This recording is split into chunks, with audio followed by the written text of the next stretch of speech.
orain esan behar dut, ontsa bertan, konturatuaren bi tendentzia oso argi da zela, ez?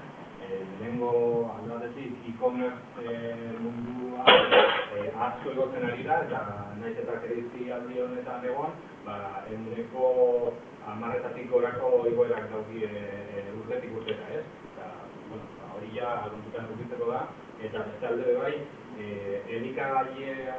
elikagai ekologikoak erosteko, tendentzia izugarria da.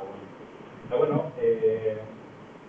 Hermenioz esplikatu dutu horretik, gure nagoen bai, erakustea ze egin dugun nondik hasieran, ez?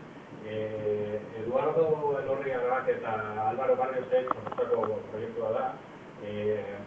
Horrek hasi ziren, proiektua sortuko zabaldu zen irailean, pasarteko irailean, eta ja urte bateko ikerketa egon ziren egiten, ez? Eta ikerketa horietan, egon ziren sindikatuekin, kooperatibekin, ekoizleekin, kontsumitzaile taldeekin hitz egiten. Eta horietako ekoizle bat, Oskar Meabeda Derioko ekoizle bat, barazkiak saltzen ditu eta gehienak bezala saltzen ditu bitartekarien bitartez, ez? Eta bitartekari horiek saltzen die, eta ez daki zein dago azkenien kontsumitzen bere produktuak, eta zer ez. Gure ikerketetan esplikatzeko gure ikerketak esplikatzeko eta ze proiektu daukagun esplikatzeko ekoizleei atera gauen komik antzeko bat, eta erabili gauen Oskarren adibidea.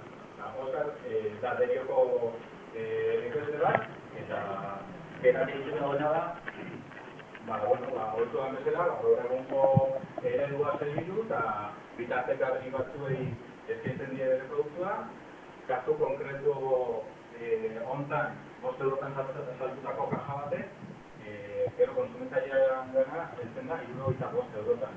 Ez da horako izugarria, nahiko normala da hori. Orduan, prezioak igotzen dago, ehuneko 1.215, barbaria da. Eta horako, ateratzen da, ministeriak eta ateratzen da bide, hilabetero ateratzen da bide, ipot deitzen den prezio neurrien lista bat, eta hau da kasuri jasoratzekoa, adibidez, jatorrian 0,07 eurotan saltzen da, eta supermerkatuan eurotan bat, eta zentimo batean erosten dugu.